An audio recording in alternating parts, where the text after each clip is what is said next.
soy la reina, me hace la corte un fino violín.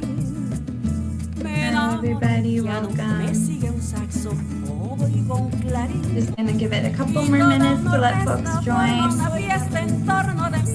If you can in the chat, please share where you're joining us from. Everybody, welcome. Just gonna give it a couple more minutes to let folks join. Yo nací en las bellas playas caribes de mi país. Soy barranquillera, cartagenera, yo soy de allí. Soy de Santa Marta, soy monteriana, pero eso sí, yo soy colombiana, oh tierra hermosa donde nací. Yo soy colombiana, oh tierra hermosa donde nací. Just gonna give it one more minute. Thank you for joining, everyone.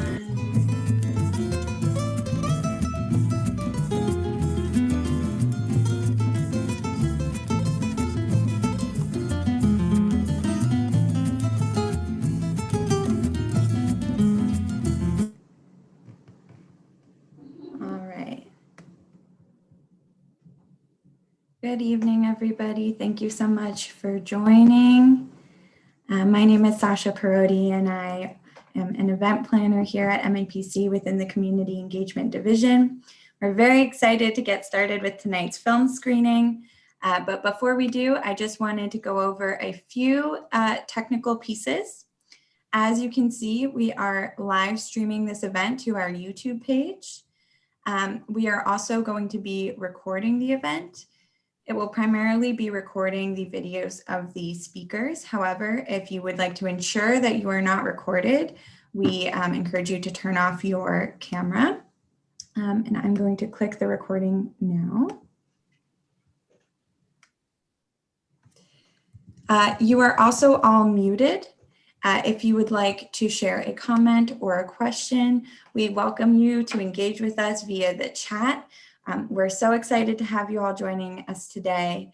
And without further ado, I will pass this over to our Executive Director, Mark Dreesen. Sasha, thank you so much. And thanks to everyone for joining. I am so pleased today to be joined by Mariona, who worked so hard on this film, and also so many of the people who appear in the film that you're about to see. And I want to thank so many members of my staff, too numerous to name, who were so active in helping to produce this film and conceiving the ideas behind it, along with the artist, of course, and also in working more broadly on the MetroCommon 2050 regional plan. MAPC is an agency with relatively few immense government powers.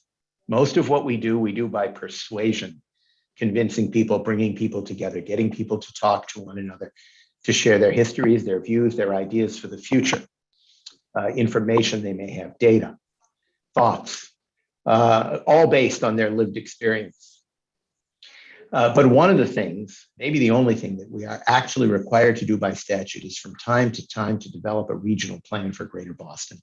And we do that about once a decade. Our current regional plan has been called Metro Future for the last decade, and our new regional plan is called MetroCommon 2050. I think regional planning in this way is one of the most important things we do. We really help the region to do, because we ask people in their busy lives, and we've especially seen this with the very challenging, difficult, and traumatic year that we've just all been through, and the effects of which are not completely gone at this point in time. We ask them to take just a few minutes, hours, or days out of their busy lives to think not about what they have to do tonight, not about what they have to do tomorrow, but what they want the real future to be like for themselves, for their families, for their children, for their coworkers, for their neighbors, for their loved ones. And I think it's a very empowering experience, because at its heart, it says the future is not something that just happens to us. Sure, there are things that are beyond our control, but we have agency and control over what our future lives will be like. We have some ability to make decisions that can make our lives better. We have some ability to decide upon a new path that can make life better, not only for ourselves, but for all of the people in our communities in our region.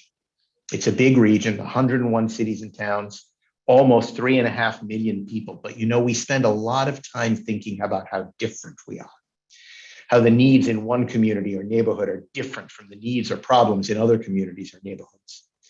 And what Metro Common is trying to demonstrate to people, and what I think this film demonstrates to people, is that in fact, the problems we face, the needs we have, are really much more similar than they are different. And if that is true, the solutions that we seek don't have to be all that different from one another either. And if we work together, find the best ideas, realize those good ideas don't always come from our own heads, but sometimes they come from some other place, some other person. And we can put together a wonderful plan that will help to make this region better. I've lived here my whole life, every day of my life. What happens to this region is very, very important to me, but I've never lost hope and faith that we can make it better. And we have a lot of things to make better. And one of the great things about the people that you'll see in this film, I think, is that they are really the standards that we're all standing on. They are the people that make this region strong. They are the people that are going to make the future better than the present, and certainly better than the past. Sometimes we have to tell stories in order to convince people of that. As planners at MAPC, we spend a lot of time with numbers and data and complicated policy statements, but sometimes to convince people, to really convince them in their hearts, not just their heads, we have to tell stories. And that is what Mariona's work fundamentally is about here, in my opinion. So I want to thank you for joining us at this very first event of what we're calling Metro Common May, to try and get everyone, as many people as we can in the region, to focus on the plan, to tell us how to make it better before we finalize it at the end of June. Thank you all for being here, and it's my pleasure to turn this program over to our community engagement manager, Carolina Prieto. Carolina. Thank you so much, Mark, and welcome everybody. I'm so happy you all are here. I want to first just give a thank you so much to all the participants and our film director, Mayona Lloreta. We have the participants here tonight, and tonight you'll be able to get a chance to view the full film, and then we'll go into some questions. You'll get a chance to answer the questions. So we encourage you to please use the chat, make comments, share your thoughts and ideas. And I just want to welcome Keisha Graves from Cambridge, Edwin Mena from Framingham, Gabriela and Javiera Garcia from Somerville, and Jimmy Lang and Patty Tierney aren't able to join us tonight, but they send their best, and you'll be able to see them in the film as well. So if you can think about it, I just want to share some numbers with you about what really took to make this film, and you'll be able to see tonight. If you can think about it, 20 applications were put together. 30 community engagement members of our Community Engagement Advisory Committee came together to look at some applications. 6 participants, 1 great film director, and many dozens of staff came and were part of this process. And really, this is the culminating event for all of the work that was put together by the leadership of Mariona and the participants. And we're really excited for that. I think, Mark said this really well, what we do every day, it's hard to talk about, and we use numbers a lot, but really this story, I think, helps bring to life the work that we do every day, the passion that we have for our communities and for the people who live in our region. And really, it's this organizing element that drives us to what we hope will be the future of our region through the work that we'll do with Metro Common 2050. So we welcome you. This process was really part of a mini grant process. So $60,000 were provided to about a dozen organizations, and one of them being Mariona, who funded the work for this film. And like Mark mentioned, storytelling is a big and important piece of the work that we do together. And so we hope that you enjoy the film. We hope that you engage with us tonight. And we're going to go ahead and watch it and then dive into some questions. So welcome, everybody. I'll pass it over to Sasha to get us going.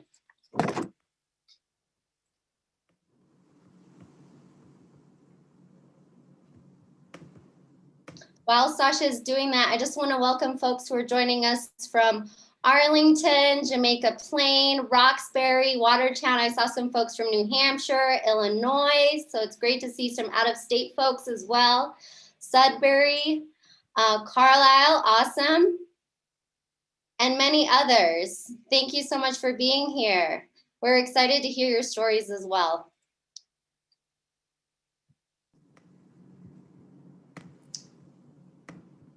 Carolina, can you just confirm that you can see this? Yeah, looks great. All right.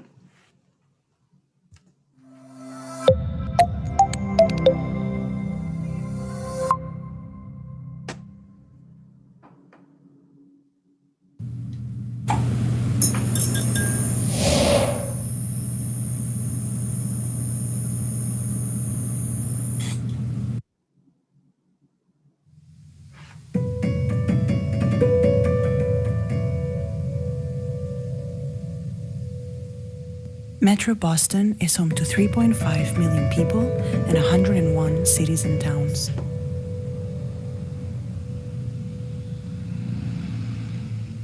It is made up of families that have been here for generations, while others have only recently arrived.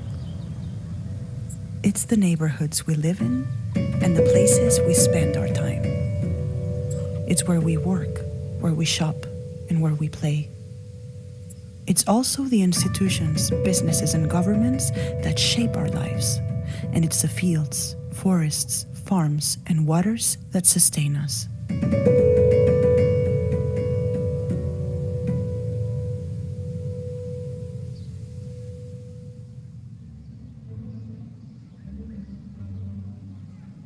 In creating MetroCom in 2050, our long-term regional plan, we asked residents what they wanted for the future. We asked about their challenges and their dreams. We sought to understand the people and systems that make up our region and to identify the change that is needed to help us reach our shared goals.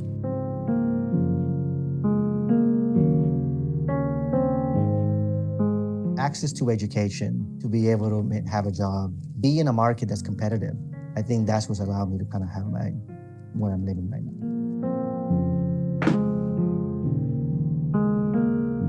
The ability to do what you choose to do without limitations is my idea of healthy. Well, after you immigrate here, you need to set your roots. And once you set your roots, you start understanding your community. You work within that community. You contribute to that community. And over time, you will slowly develop a desire to help make this community better.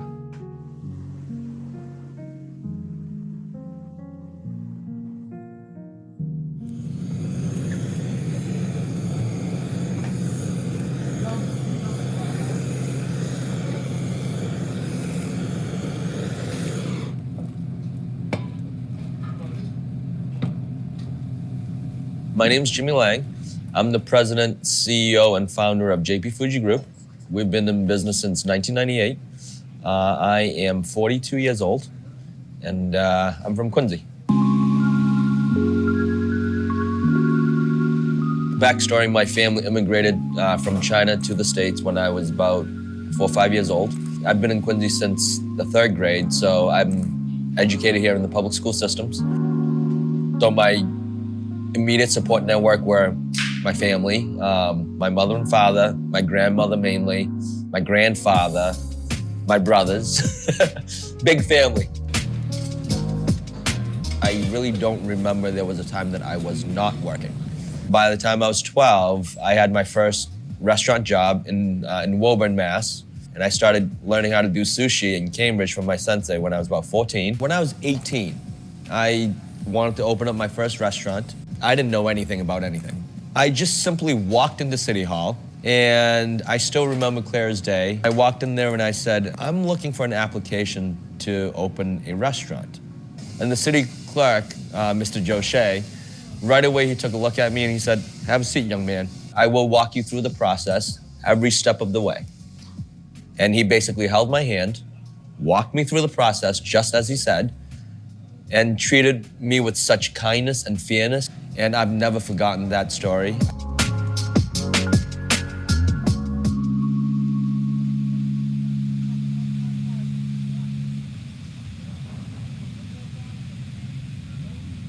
I mean, the city of Quincy have definitely become very diverse over the years since my family first moved into the city of Quincy.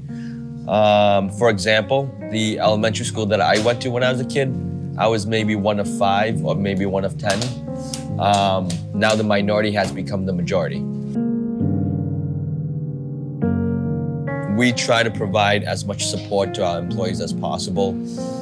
For example, some of the things that I've done is provide them with English classes. I've worked with banks to teach them about credit, to teach them about home buying, things of that nature. We need to support one another. Don't kick people when they're down. Smile at people.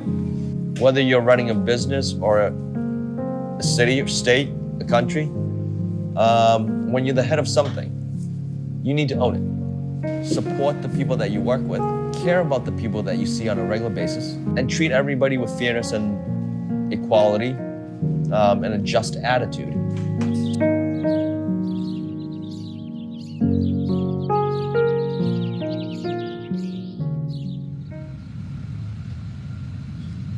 My name is Gabriela Marie Garcia. I am mostly from Somerville. I consider myself from Somerville. I moved here when I was about 11. I grew up here. I went to Somerville High School, later to Boston College, and now I'm at Tufts and I'm studying biology. I'm Javiera. I'm 27 years old. I'm from Chile, and I came here 4 years ago to live with my wife. I'm studying now translation and interpretation. I'm working as a nanny for now, so it's been good.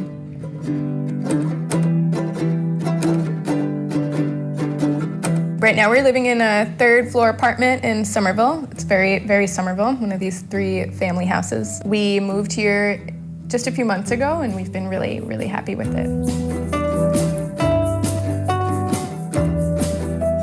When I kind of discovered my sexuality and orientation, it wasn't kind of directly in line with my parents' religious beliefs and things like that. So my friends became a really important support system. And yeah, that was all through school. So growing up in Somerville, it was a community where I could express that part of myself, and it was celebrated and embraced. We're hoping to grow our family. This is definitely a good place to do it. You know, we've made some steps in that direction, finding a bank, you know, as a same-sex couple. So we've been working on that. Javi intends to carry first, so we were looking for who would be a potential doctor. And there's this Fenway Health in Boston, which is like designed for LGBT health. And they have a maternity clinic, or a parental clinic. So that's really awesome to have like a specifically same-sex maternity ward is something that we never would have expected to have. And so we're really grateful to be in an area where that's possible and not stigmatized. And just feeling comfortable being, you know, brown women, queer, scientists, you know, all those artists, just all sorts of, it's like a space where all of those intersections are really celebrated and not just accepted and where you can feel comfortable, but they're really celebrated.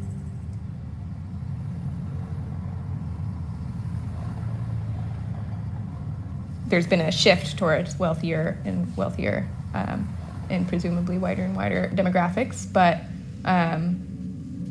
you know, and I think there's kind of some pushback about, but I think as long as there are efforts being made to kind of preserve the core of Somerville, a lot of like affordable housing movements and everything like that, then hopefully there can be some sort of synergy. Yeah, I think we are a little nervous about that, like how much is gonna be the rent next year, for example. And like, we don't want to move, but if we can't afford it, like, we have to.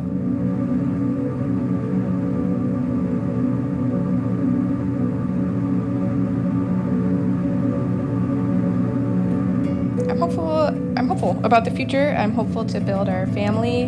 I'm hopeful to show this home and life that we've built to Javi's family, who's coming to visit soon. So I'm hopeful for those things.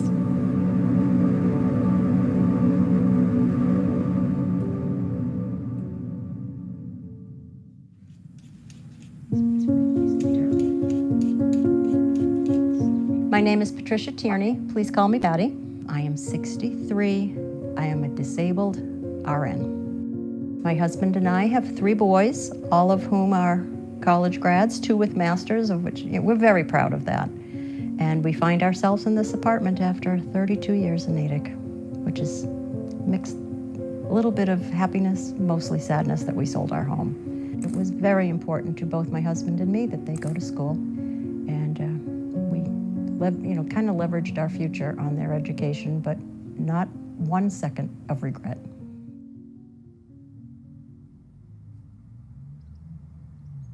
Natick I felt like I knew so many people. You'd go to the store, you'd have a conversation with someone you knew, or a friend of your folks or your siblings. It was a familiarity with people that was very comforting. And what was a modest neighborhood is now out of sight. They've torn down the little modest house and they're building $1.299 million houses. So you've got this, my friend in the neighborhood calls them hotels. It's a gigantic house that's under construction or newly built next to the most modest starter beginner homes in which people have lived forever. You know the saying that every parent wishes a better life for their own children than they had? My life's been great. To afford a house, have children and send them to school while saving for your own retirement, that's a lot to think about. So that my concern is no longer for me or my husband. My concern is for them. I'd like to see health insurance be universal. There's no reason that your job, should you lose it, you lose your health insurance, which has happened to a lot of people. One of the reasons we will stay in Massachusetts is the availability of purchasing our own plan. But I would like the security that I feel now for my boys.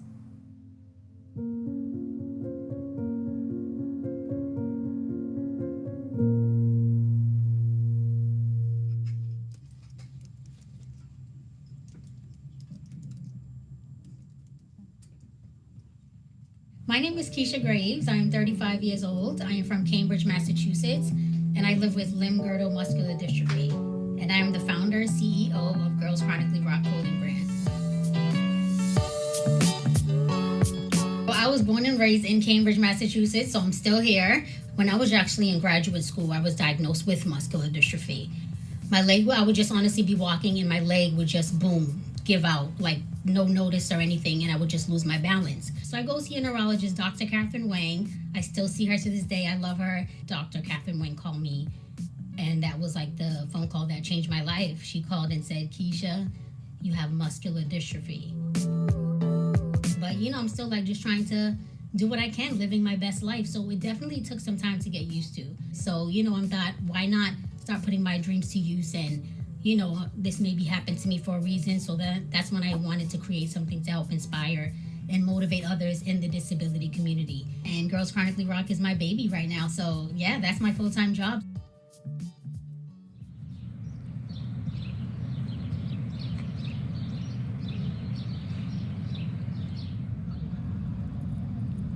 I would say Cambridge is awesome. It's kind of like a close-knit community, very supportive. The mayor of Cambridge and how they support me with whatever I want to do.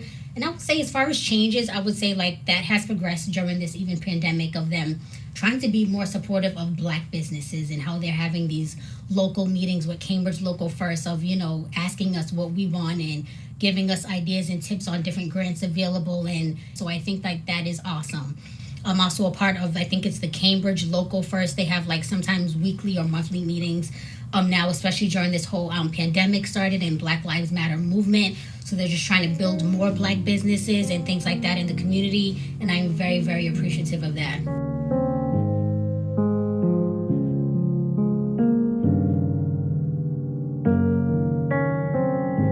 So of course there'll be a lot of changes, but of course I would put people with disabilities first because a lot of changes need to be made and not a lot of our voices are being heard. Yes, they are, but it needs to be a lot better. So that would be the first priority, and I would change with housing, transportation, the MBTA, all of it. It's a work in progress. We're not perfect, but I'm proud of Cambridge. I'm glad that I live here, but it definitely, we can do better as well. It's just a work in progress.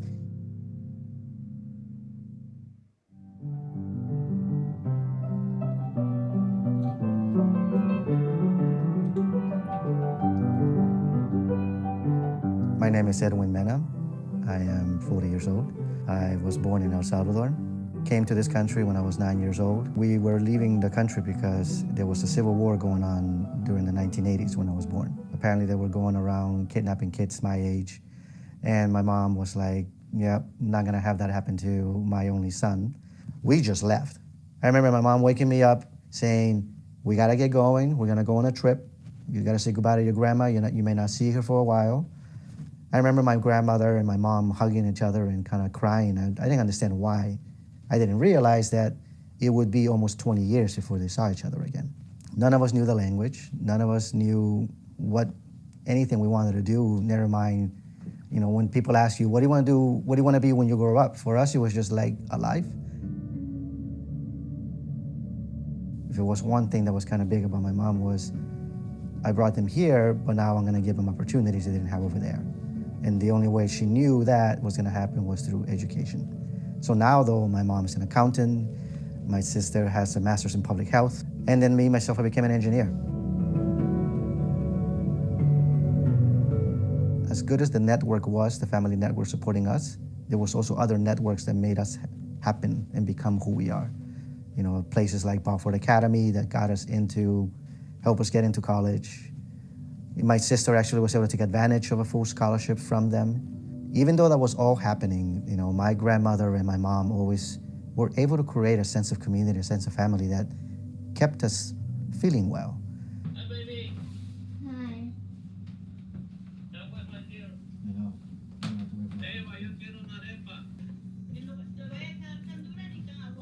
What does that mean, Mama? Al punto.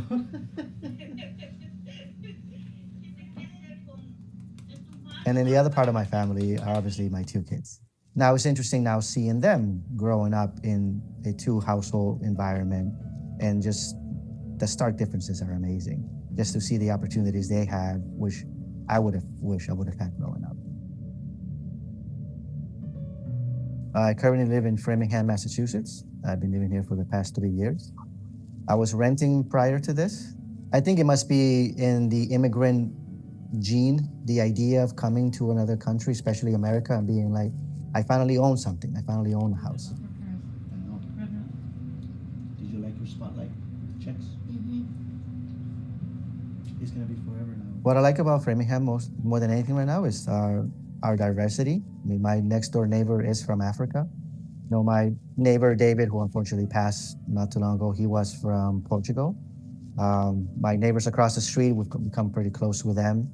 They've come from different backgrounds, different financial backgrounds. About a year and a half ago, we were going down this one street, and there were no Black Lives Matter in any of the streets.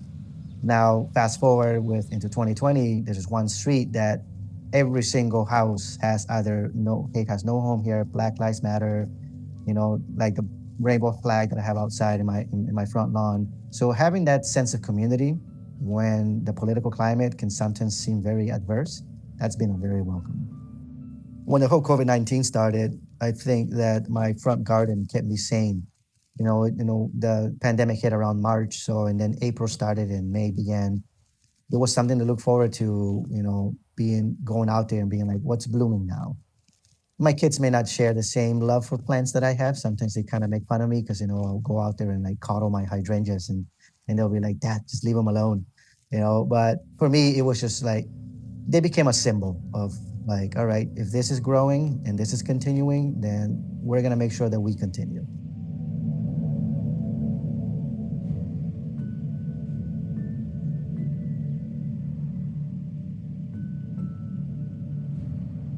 Our region thrives when its people do. And our people thrive when their family and social networks are strong, when their schools and governments and jobs support them. Stories such as these inform planning for Metro Boston that will help us build towards a more sustainable and equitable region. We look forward to creating that future together.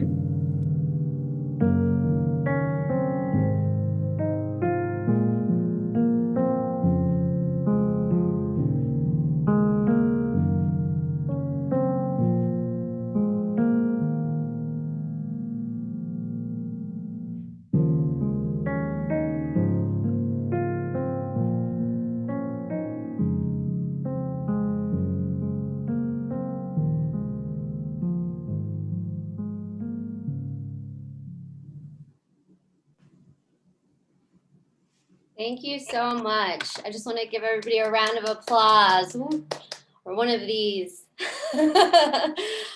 Thank you so much for being here. I'm so excited to hear what people are thinking. You're getting some high fives, claps, and just loving to hear what's coming in from the chat. So what I'm going to do is I'm going to filter in some questions. I have some questions prepared for you all tonight. And we're excited to hear from the audience as well. So feel free to put comments in the chat, show some love, and yeah, we'll get started. So I would just love to get started with Mariona. Mariona, you directed this film, and it is quite a feat. There is a lot going on to make a film like this happen. And we would just love to start with your process. What was your artistic process in putting this together? Can you share with us a little bit about that? Of course. Thank you so much, Carolina. And hi, everybody. So happy to be here. So excited to share this piece with you guys. I'm super grateful to the MAPC for this opportunity. And absolutely, that's such a great question. So basically, the goal for me throughout the process was to honor the stories and participants in this film. So every step of the process and every decision is informed by that goal, basically.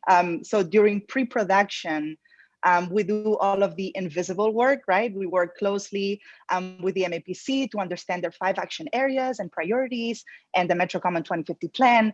And then we developed a set of questions that would allow us to better understand the selected participants in connection to those action areas, and which would help us kind of portray their circumstance as accurately and respectfully as possible.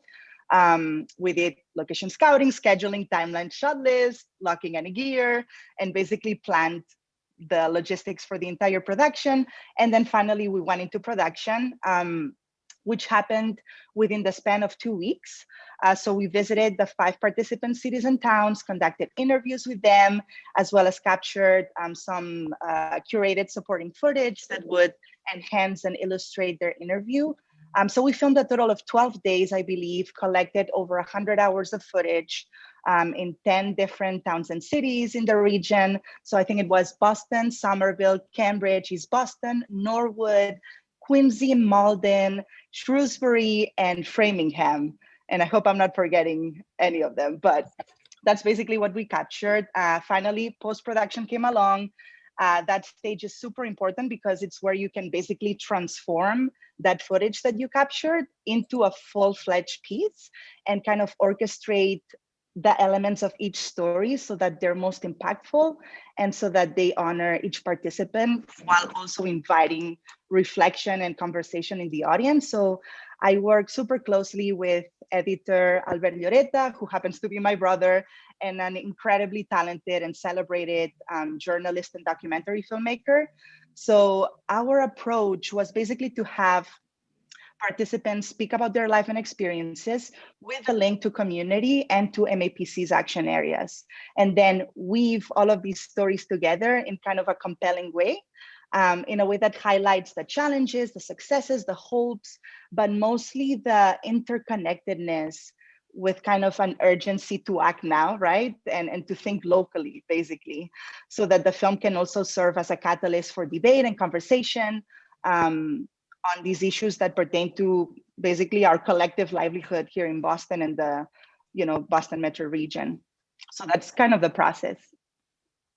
Did that answer your question? Wow, Hopefully. and that's incredible. 100 hours of captured footage, and you're breaking that down into 20 minutes. I mean, it's a really artistic feat, right? You really have to think about the content, the participants, and also, being a creative and having a creative artistic spin to all of it and bringing that together.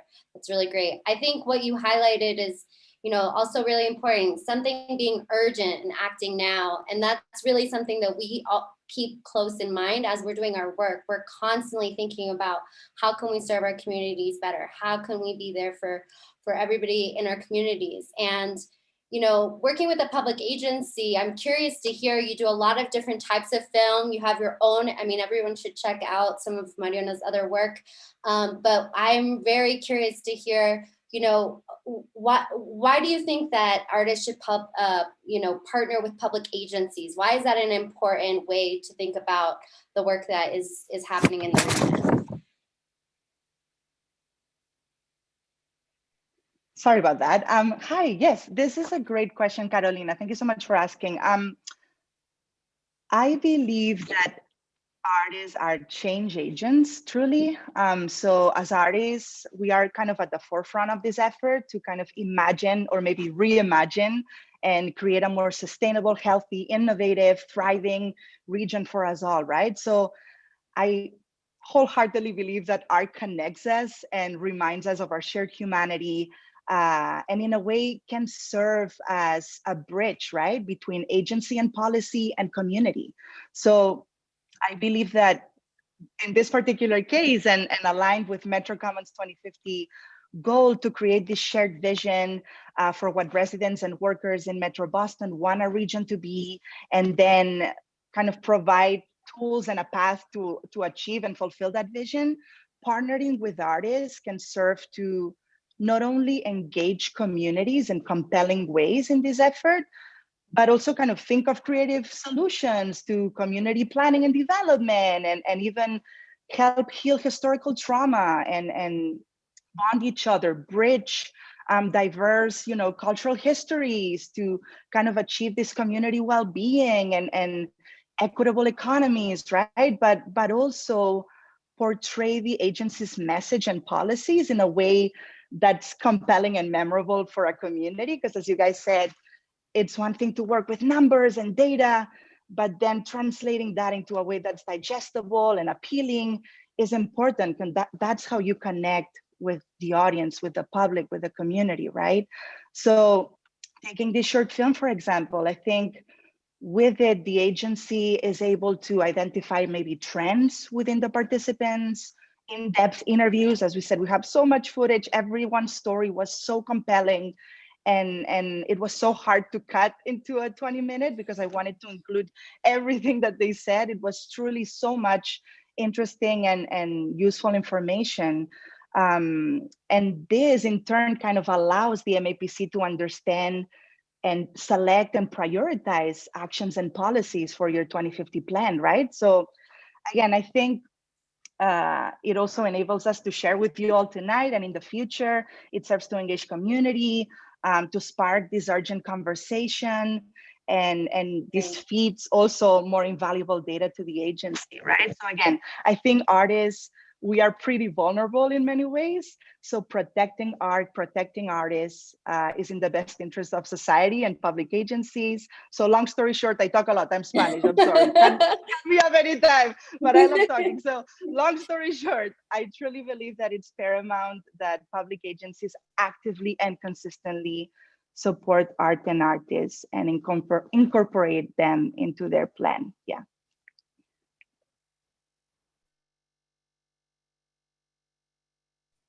Thank you so much, Mariona. I think an important thing you said is, this is a memorable film, and I think the experience is really memorable. The process is memorable. And I'm going to pass it over to Gabriela and Javiera because, being part of this film, just wanted to hear from you both. What was it like to be part of the process, and how are you feeling about it? Oh, it's so fun. Really incredible to meet Mariona and to hear about this project and the work that's being done by MAPC. And I think seeing it now and getting to hear stories like Edwin, who's here tonight, and Keisha, who's here as well, and all of them, to think about our community in a broader sense, right? So when you think about kind of my community, I had kind of an image in mind.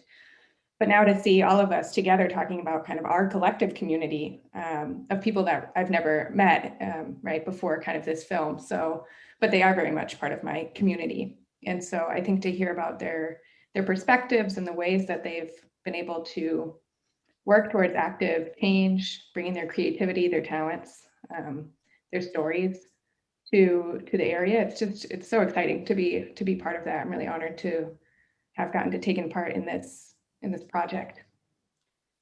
Yeah. Awesome. Yeah, thank you so much for sharing. I think the broader community is something that sometimes we don't think about, but it's nice to feel united that we can, think of a larger community, bigger than us and bigger than our immediate networks. Edwin, welcome. Thank you so much for being here, and would love to hear what was your experience like. You got a lot of love in the chat. Folks saying Framingham loves you. So yeah, excited to hear how it was for you. I think to echo my other members, one of the best things that I think that happened came from the experience was just being involved with Mariona and her collectiveness as to how she approaches the project. And then now to see it finally, just to what Gabriela and Javiera were saying, it's just like you constantly see yourself as part of your family. Obviously, that's where you start. And then you're so like, all right, I'm going to grow out a little bit. Now I'm part of this community. But then to be connected with these other communities as well, and to see yourself as part of this film, it bears upon you a greater sense of responsibility. It goes to show that, what we do impacts many, many other people. It's like, I think if anything, this pandemic has shown us is our vulnerability through our connectivity. What happens in one country, we can no longer just ignore it and say, well, that's not happening here, so it doesn't really matter. And that was obviously put on show, over the past year. But then to see it played out in 20-minute film where so many of the issues that other people talked about resonate with me as well. So many of the issues that, Patty that couldn't be here with us, resonate with my mom, and who she constantly worries that, like if I lose this job, do I lose my health care? So for me, it was just frankly an honor to be part of this. Thank you for including me in it. So, and just very grateful to be part of it. Wow, thank you so much for sharing that, Edwin. And I think you say something really important, the vulnerability that we have through connectivity and sort of what a global community might look like and how we impact each other on a global scale. So thank you so much for sharing. Keisha, welcome. Thank you so much for joining us. I just want to see how was the film for you? And what did you like about it? What did you enjoy? Sure. Hi, everybody. Thank you for having me here. The filming was so much fun. And I mean, just working with Mariona, she's so patient and you can tell she's so experienced and, making sure I'm getting all the correct answers. She's answering great detailed questions. So I really had a great time. Even my mom was here that time during filming, as Mariona remembers. And, she had a great time as well. She was like, I can't wait to see this video. But it was awesome. It was a great experience. I am very grateful to be a part of this. Thank you for allowing me to be a part of it. And everything was just accommodating, easygoing, and I had a blast. I really did. Awesome, Keisha. Thank you so much. Well, I see a question in the chat here from Jen Glass. Thanks, Jen, for your question. So about her question is, what helped you feel connected and welcomed, and what would you want to improve? And maybe, I'm not sure if it's about the community or about the film, but maybe we can dive into both. So if anybody wants to share first, any of those questions. Thanks, Jen, for your question. I'll jump in. I think in terms of what can be improved upon is public transportation access to at least this region. I think that when MAPC sent out the search for participants, one of the questions they ask is, do you travel by car? Do you own a car, or do you use public transportation? And this particular areas, unless you have a car, is very difficult to get around in. So people who come from the city, they have to take that into account. It's like, okay, I can no longer afford to live in a city. If areas like Somerville and Cambridge are becoming so expensive to live in, now I got to take into account how am I going to transport myself once I do get out there. So frankly, I think the MBTA has a lot to play in this. I know that, the Green Line right now is trying to extend out to Medford. If we can plan on more of those extensions that can happen like that to make accessible transportation and affordable, that'll be the greatest thing I think we can improve upon. Absolutely. And, transportation is something that Keisha, you had talked about also in your interview. I wonder if you had any thoughts or comments about how transportation should be improved. Yes, definitely. Yes, in my video, I did speak about that because I am in a power wheelchair pretty much throughout the day until I come into bed.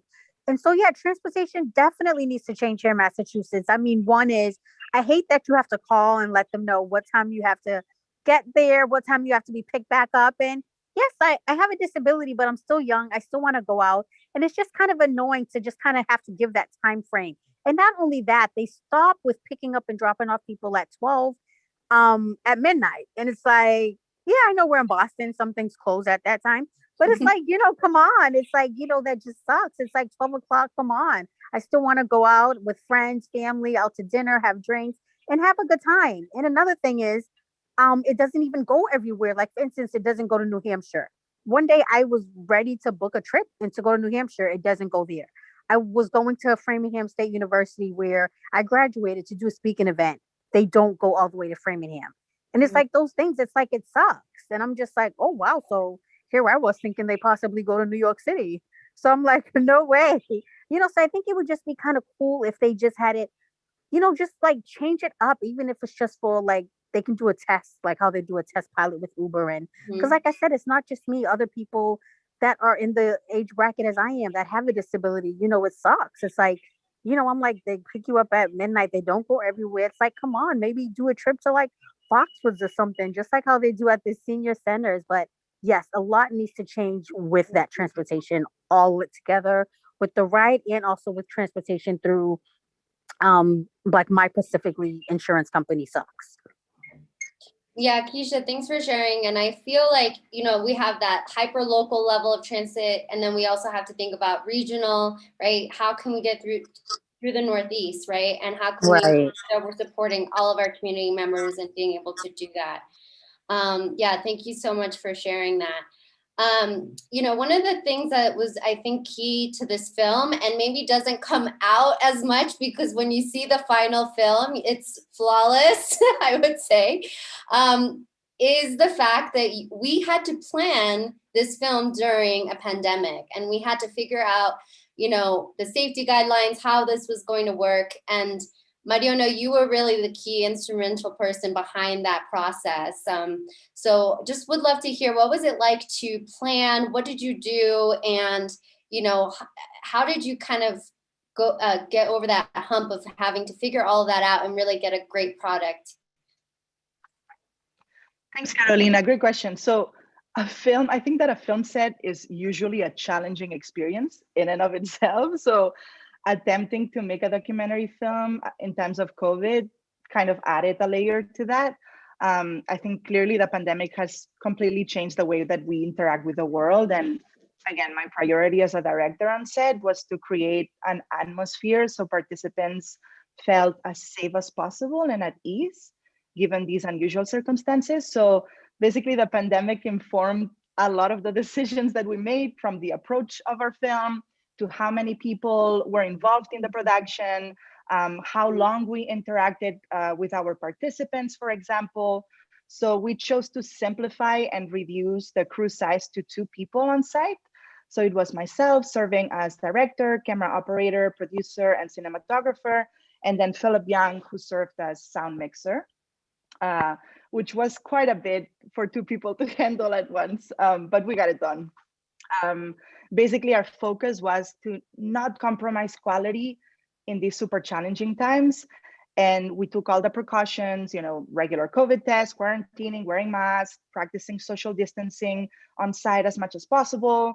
And even then, being super mindful of our participants' emotional bandwidth and kind of comfort throughout was a huge priority. So super grateful to the participants. They're truly the ones that made this possible, because it's not easy in these times to even want to sit in for an interview, and let alone open your doors to somebody to come in with lights and cameras and install sound devices on you. It's a lot.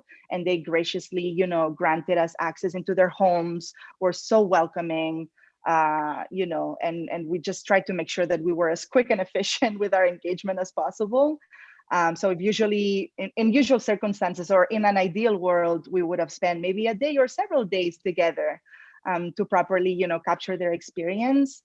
We got everything done at once within a few hours, which, just the collaboration with all the participants were so instrumental in, patience on their end and accommodating, attitude on their end, which they did, and just quick problem solving and efficiency on ours, which we tried to bring. And I'm so grateful that we made it work despite the circumstances. So proud of everybody that was involved in this. Yeah, thank you so much for sharing that, because it doesn't go unnoticed. And I will say, I think your welcoming presence is very clear and, a key part of that. So thank you so much. One of the questions that's coming in from the chat, thank you so much for sending them, and continue to send your comments and support for folks, is, in your experience, what communities are truly coming together around the issues of inclusivity and taking action? And I think any of our participants could share their thoughts. I'm looking at Edwin to maybe kick us off, but no pressure.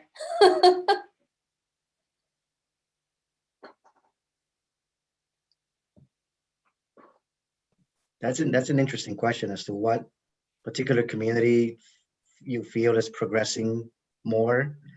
I've been in Boston for almost 30 years now, and I remember certain areas of Boston that were not developed at all when I was growing up. One of them was the South End. Now it's this amazing mecca of restaurants, and it's all these different people coming together. I grew up in Dorchester, and also seeing how Dorchester itself has changed. A lot of the development that comes into a lot of these areas, unfortunately does kind of push certain people out, but at the same time brings in certain opportunities that probably couldn't be found some other way. That's a tough question, though. I don't know how to really answer that. What's the perfect community or something like that. I think, though, that what the film is showing, though, is like what particular parts of a community can help make that. And I think us putting this together and having a chat about this might be a first step towards that. Thanks for sharing, Edwin. Yeah, Gabriela and Javiera. Yeah, I think it is a tough question to think about, but I think there's a lot of dialogue happening, right, nationally and locally, towards efforts like Black Lives Matter, among many other important conversations going on. But I think, so having kind of like passed that point, I think now it's looking towards people that are continuing to put in the hard work and to fund efforts towards, for instance, diversity and inclusion, towards affordable housing.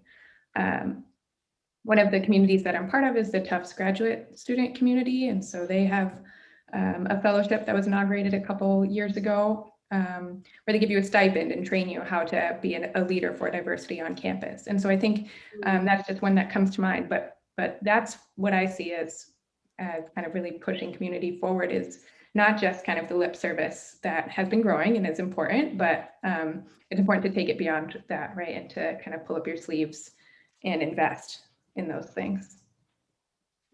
Absolutely. Investment is key piece of this. Thanks so much. Looks like we have another question from the chat. And if folks want to, share, and I'm happy to get, live questions as well. There's a question here that asks, were there any questions that you found challenging to answer? Maybe this was just a challenging one right now, but during the filming process, right? Was there any questions that were challenging to answer? yeah, let's start maybe with Keisha. Sure. I would say yes. I honestly forget which question it was, but I know that there was a moment when she asked me, and I'm like, wait, like, how do I rephrase this? I want to make sure it comes off clear and my voice is heard. But yes, I do remember having a tough questions, but I think that's just also normal too when you know, are getting interviewed, and especially it's like on the spot and it's like, ah. So yes, it was difficult. I remember it was like a question, but I honestly forget which one it was. But you know, we made it work. We always make it work. Mariana, do Yes. you remember any of the questions that came in that were challenging? I know it feels like it has been a while since we actually did our filming by the time we got it to final cut. Right. Yeah, I cannot point. I'm not sure which one that would be for you. Keisha, all I know is that yes, there were some questions about personal challenges, etc., that I can envision being hard to think about and relive and then articulate. So very personal questions that they were so gracious to, answer and give us so much insight into their life and experience. So I'm guessing maybe one of those would be the one. Yeah, I think personal stories, they're tough and they're so important and impactful because all of us are humans, right? And we all have stories and we all have personal stories that are difficult. And I think one of the best parts of the film was sort of the hope that you inspired as well. Some of the stories, I remember Gabriela, you sharing kind of what you're hopeful for and sort of the future that you're hoping to have for your family. And I think that's something that has stuck with me because, we all have those dreams. We all, have the desires to live the best lives we can.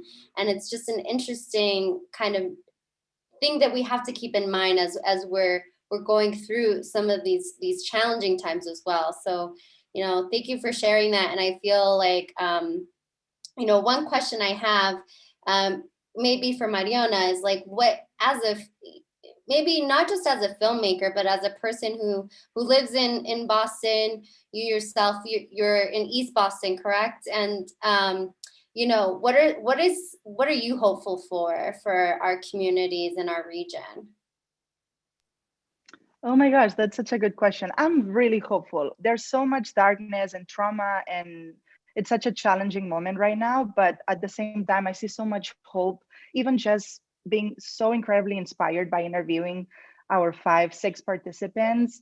Just gave me so much hope in our region, in our country, in our world. I think the power truly lies in community and connecting and investing, as has been said, and providing platforms and visibility for our stories, for our needs, and seeing agencies like the MAPC, whose work is precisely this, also gives me so much hope for the future, truly. So, yeah. Awesome. I'm gonna pass it over to Edwin. What are you hopeful for the future of our region? I think what I'm most hopeful for is the fact that these conversations are finally occurring. I think there's been a lot of, not only in a matter of our community building, but you also realize the community building is more than just infrastructure and, transportation. It's also social dynamics and fabrics that need to be in place that have to be there in order for us to feel welcome and being taken care of and feeling a sense of inclusiveness that's important to all of us. It's really difficult for me to teach my kids about, a proper way of living or a way that they should be trying to live up to if they don't see it around them. So it's that would be for me one of the most difficult things to imaginable to teach someone young. So I'm hopeful in that regard. I'm hopeful, the fact that this past year, not only with the pandemic, but also with everything that happened from George Floyd and, all of that movement that occurred, is finally not only being heard. I think it's been there for a very long time, but the ears that really need to listen to it, the ones who have the power to make any decisions that impact so many of us, will finally, hopefully, start listening to that. And that's what I'm really hopeful for. Absolutely. I think what you say is really important around social dynamics. the infrastructure, that's the weaving of our social networks are so important, and how we can use that to lift all of us forward. So thank you for sharing that. Keisha, what are you hopeful for? I am hopeful for change, and especially change for within the disability community, not just the disability community, but like I have on my t-shirt, Black Disabled Lives Matter. You know, here I am as an African American, but also have a disability. So I want inclusion for all, and I just want our voices to be heard. And yes, change to be made for, yeah, all of the above, honestly. Absolutely, yes. Gabriela and Javiera, we'd love to hear from you. What does change? What does hope look like? And maybe change too. What does that look like for you? I think if we talk in a community sense, I'm very hopeful for more opportunities for immigrants, Black people, and in general for just open more doors for and more opportunities. Absolutely, more opportunities. Mm-hmm. Yeah, same here. I think there's a lot of hope to be had, and I think that was one of the questions that kind of stumped me at first. I'm glad we were able to come up with something, but at the time, I mean, this was months ago when we were like pretty in the midst of things, and there was no sight of a vaccine, I think, right? And so it's like, oh, hope. I haven't thought about that in a while. Now it's a little bit easier, and I'm grateful for having been at that, Mariona, in that time as well. But yeah, actually, an update, we got our rent is not being raised by much, so hopeful for that. Hopeful to keep living in Somerville at a price we can afford. And I think that's a shout out to our landlord that I think they know that they could be getting more money for this unit, and so but they value kind of our presence here for. So that's great. And what I was talking about earlier about kind of investing in those, and even if you're taking maybe a bit of a hit in some ways, to put value on things that have been undervalued. Yeah, that's an absolutely important point. And Javiera, you made a really great point about opportunities for immigrants. And I remember, Edwin mentioning the immigrant gene in the film. And I loved how you phrased that. What are some of the things that you feel are important support for immigrants in our communities? What should be provided? What are the things that have helped, and what are the things that need to be improved? Yeah, so I came here 4 years ago, 5 now, and it was really hard I didn't know any English at all. So it was really hard to found classes. I had to go to Central or travel to Boston, take the T. So I didn't have anything close to me that would be good to interact with other cultures and learn a new language. So I think that would be very helpful. Mm-hmm. Yeah, more programming, closer programming to you. And absolutely, that's definitely important. Edwin, yeah, looks like you're ready to chime in. Yeah, no, I remember, when we came here, there was a particular area in Central Square, it was called Centro Presente.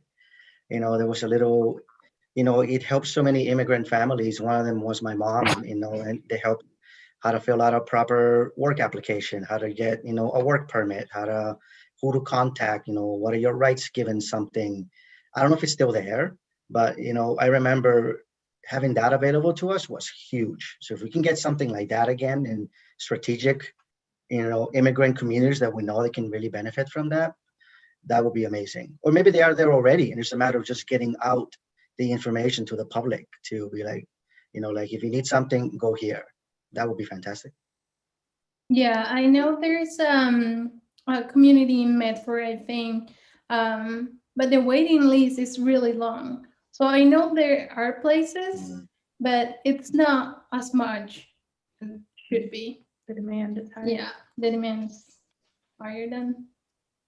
Yeah, absolutely. That point about that Edwin makes about like filling out a job application and all that, and then even bigger problems, I think, not sure exactly how to tackle, but that so many people, when you arrive in the US, you can't just kind of transition your career, right? Like there's all these extra kind of hoops and credentials that you have to prove when you've already proved them in your home country that are somehow invalidated when you come here. Javier is trained as a massage therapist working with like Olympic athletes in Chile, and here had to transition careers and kind of start again. She's done incredibly well, but I mean, not everybody has that luxury, and it was a lot of work. And so I think working on kind of translational skills to transition careers would be so important and such a value added to everybody in our community. Yeah, thank you for sharing that. You know, if I think about my own story, that definitely resonates. You know, my mother, I grew up in Colombia, and, you know, my mother was an architect there and had to start over when she came to this country and we immigrated. It's definitely not the exception. It's definitely a story that you hear over and over again. And a lot of the programming that you talked about, Edwin, is, you know, there's some shout outs here to La Alianza Hispana in Dorchester that helped Emily's grandparents get started.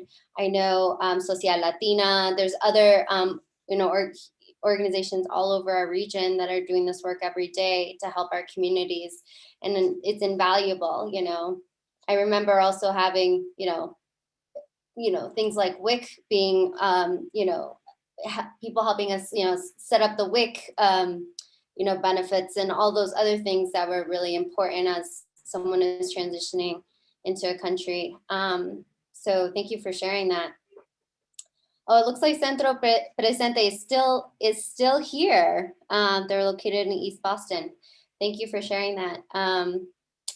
Yeah, absolutely. And, you know, I think one of the things that we often talk about, and we've had, you know, quite a bit of focus groups and conversations and interviews during this Metro Common process. And some of the things that have come up are sort of the communication channels, right? Sometimes there are programs out there are things out there, but it's getting the information to the people and getting it to them on time so that they can, you know, benefit from it. You know, if you're working 3 jobs, trying to figure things out, it's difficult to do that. So, you know, what are some of the communication channels or improvements that you think we should have? And maybe Keisha, I'll start with you. What do you think should be improved in terms of communicating resources? Hi, yes, I would say for me, for change, I would say, yeah, with definitely within, say, my city itself in Cambridge, definitely have discussions like, you know, with the mayor, city of council's office, and start there, because I feel like they are a big help with changes and differences being made. So I know that's where I like to start when I want to get something done, voices to be heard. And then, because, you know, there's like a list of changes that sometimes the mayor of the city themselves may not know of. So until you speak up and talk about the change you want, that's the only way it's going to get done. But I would say, yes, speak to the people within the community and the higher ups, and that would definitely help with the change. Absolutely. Thank you for that. I see here, looks like we have a closing question that's come in from folks. So what message do you want to leave everyone as we are taking this moment to think about our future? What message do you want to leave everybody with tonight? And I'll give you a moment to think about it. It'd be great too if folks, you know, from the audience too feel like they want to share as well. So Mariona, I'm going to start with you. What message do you feel that everyone should know about tonight as we're thinking about our future together?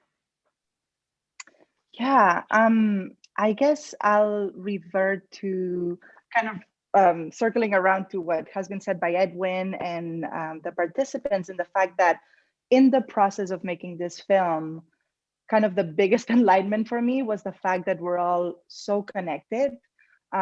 We're all here making the most of life, right? And in this region, and we encounter challenges, we seek opportunities, we dream of a brighter tomorrow for ourselves and for our families, our communities.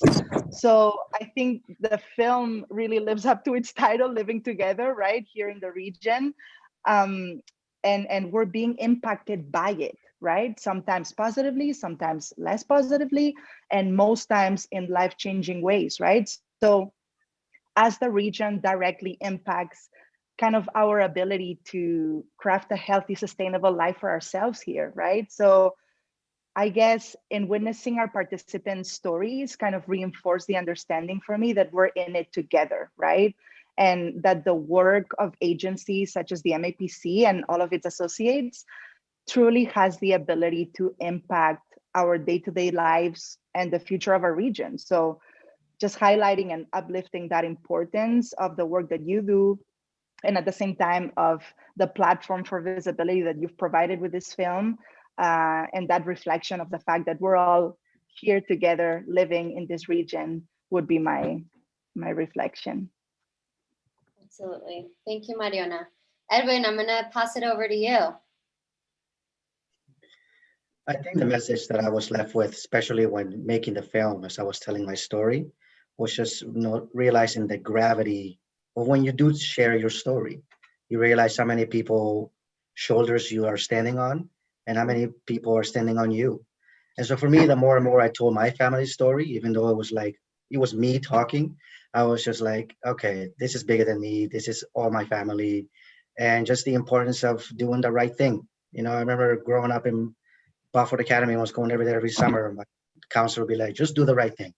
You know what it is. You've been taught what it is. Just do the right thing. Awesome. Just do the right thing. Absolutely. Thanks so much, Edwin. Keisha,